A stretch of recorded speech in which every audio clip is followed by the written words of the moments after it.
మాకేదో వర్షంలో కష్టం అనుకో నువ్వు ఎందుకు కష్టపడతావా రానా అక్కడ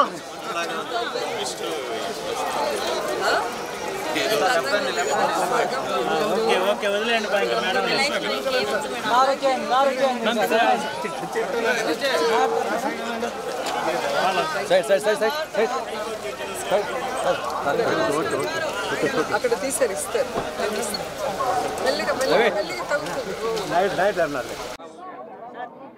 అందరికీ నమస్కారాలు.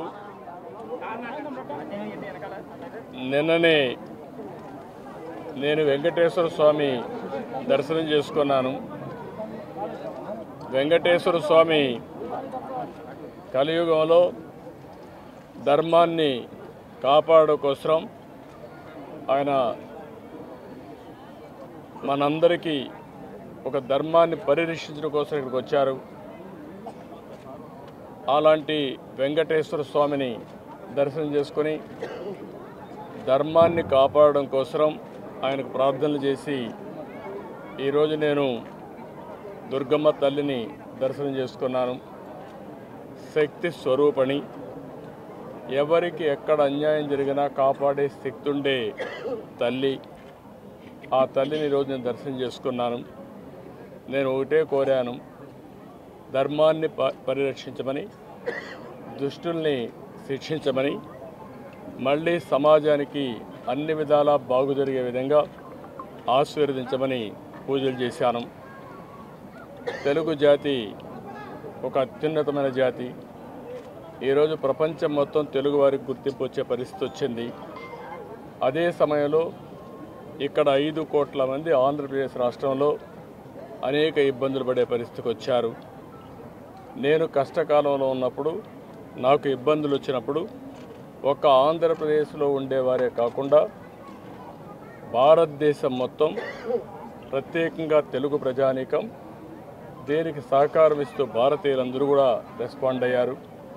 విదేశాల్లో ఉండే భారతీయులు కూడా ఎక్కడికక్కడ న్యాయాని కోసం, ధర్మం కోసం పోరాడారు.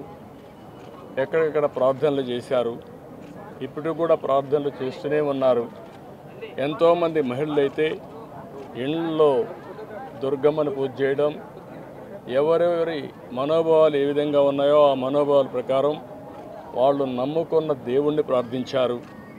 న్యాయం కోసం వాళ్ళు ఎంచోపైనా సరే పరితపించారు. కడాన అందరి దేవుళ్ళు దేవతల యొక్క అనుగ్రహంతో ఈరోజు న్యాయం చేయించే పరిస్థితికి వచ్చింది, ముందుకు వచ్చాం. అయితే భవిష్యత్తు కార్యక్రమాల కోసం నేను ముందుకు పోయే మునుపు ఏ వ్యక్తి అయినా సరే ఏదైనా చేయాలనుకున్నప్పుడు మానవ సంకల్పానికి దైవ సహాయం కూడా ఉండాలి, ఆశీస్సులు ఉండాలి. అందుకని ఈ యాత్రకు నేను శ్రీకారం చుట్టాను. అన్ని ప్రాంతాల్లో కొంతమందికి అయితే కొన్ని ప్రాంతాల్లో అక్కడుండే ప్రత్యేకమైన పరిస్థితుల్లో కొన్ని మనోభావాలు ఉంటాయి. ఆ మనోభావాలను కూడా గౌరవిస్తూ మొత్తం తెలుగు ప్రజానీకాన్ని మళ్ళీ సేవ చేసే అవకాశం కల్పించే విధంగా పూజలు చేసి తద్వారా భవిష్యత్తు కోసం నాంది పలుకుతాను. అందుకే ఈరోజు రెండో రోజు ఇక్కడ చేశాను. రేపు విశాఖపట్నం వెళ్ళి అక్కడ సింహాచలం దేవుణ్ణి దర్శనం చేసుకుంటాను. మళ్ళీ 5వ తారీఖున ఏదైతే శ్రీశైలం వెళ్ళి అక్కడ కూడా దర్శనం చేసుకుని అక్కడి నుంచి దర్గా కానీ అన్ని మతాలకు కూడా సంబంధించిన అందరినీ గౌరవించే విధంగా అవన్నీ కూడా కార్యక్రమాలు చేసి తర్వాత క్షేత్రస్థాయిలో ఏం చేయాలనో ఆలోచించి ముందుకు పోతాం. నా అభిమతం ఒకటే, తెలుగు జాతిని ప్రపంచంలోనే అగ్రస్థానంలో పెట్టాలనేది నా సంకల్పం. అందుకోసమే 45 ఏళ్ళు పనిచేశాను. ఇప్పుడు కూడా అదే ఉత్సాహంతో పనిచేసి వీళ్ళందరి ఆశీర్వాదాలతో ఎన్ని దుష్ట శక్తులు ఎన్ని విధాలుగా ప్రయత్నం చేసినా ఆ ప్రయత్నాల్ని ప్రతిఘటిస్తూ ముందుకు పోతాను. అదే సమయంలో ప్రజలందరినీ ఒకటే కోరుతున్నా, ధర్మాన్ని మనం కాపాడితే ఆ ధర్మాన్ని మనం పరిరక్షిస్తే ఆ ధర్మం మనల్ని కాపాడుతుంది. అధర్మంగాని ముందుకొచ్చి ఇష్టానుసారంగా తయారైతే అందరి బ్రతుకులు అతలాకుతలం అవుతుంది, భవిష్యత్తు కూడా అంధకారం అవుతుంది. అందుకనే రాష్ట్రంలో పనిచేసే అధికార యంత్రాంగాన్ని కానీ మీ ధర్మాన్ని మీరు నెరవేర్చండి. అదే మరి ప్రజలు కూడా ఆలోచించండి. అందరం కలిసి సమిష్టిగా ఈ రాష్ట్ర భవిష్యత్తు కోసం ముందుకు పోయే విధంగా అందరం కలిసి సంఘీభావంతో ముందుకు పోవాలని మరొక్కసారి కోరుకుంటూ దుర్గమ్మను మరొక్కసారి ప్రార్థిస్తూ ఈ రాష్ట్రంలో మళ్ళీ పూర్వ వైభవం వచ్చేట్టుగా ఇక్కడుండే ప్రజానీకానికి అన్ని విధాల న్యాయం జరిగే విధంగా సకల సంపదలు వచ్చే విధంగా ఆశీర్వదించమని కోరుకుంటూ సెలవు తీసుకుంటాను. నేను ఇక్కడ రాజకీయాలు మాట్లాడడం లేదు. నేను ఈ 4 రోజులు రాజకీయాలు మాట్లాడడం లేదు.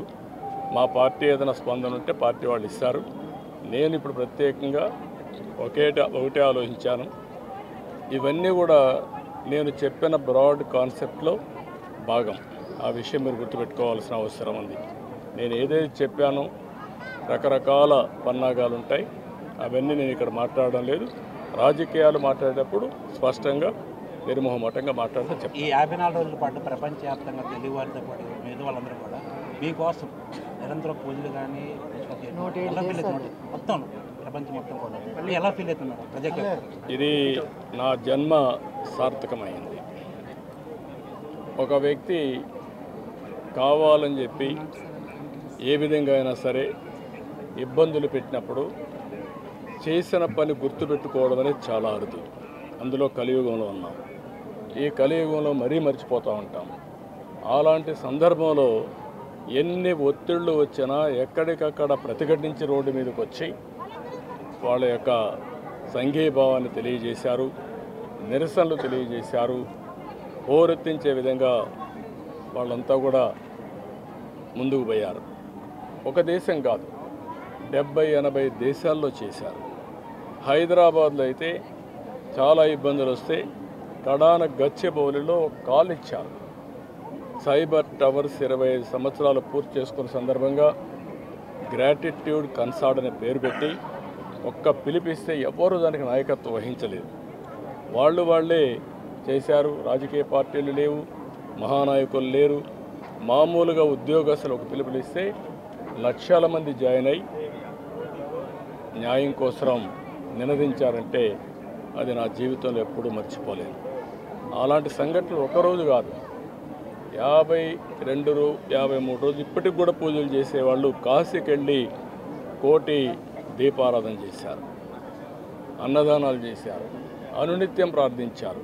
కొంతమంది భోజనం చేయకుండా దిగులు పడి చాలా అవస్థపడ్డారు, కొంతమంది ప్రాణత్యాగాలు చేశారు. ఇవన్నీ చూసినప్పుడు ఆరోగ్యాన్ని పోగొట్టుకున్నారు.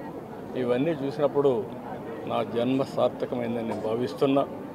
అదే భవిష్యత్తులో కూడా నా శేష జీవితాన్ని ప్రజాహితం కోసం, ప్రజల కోసం అంకితం చేస్తా, ముందుకు పోతాను. Thank you.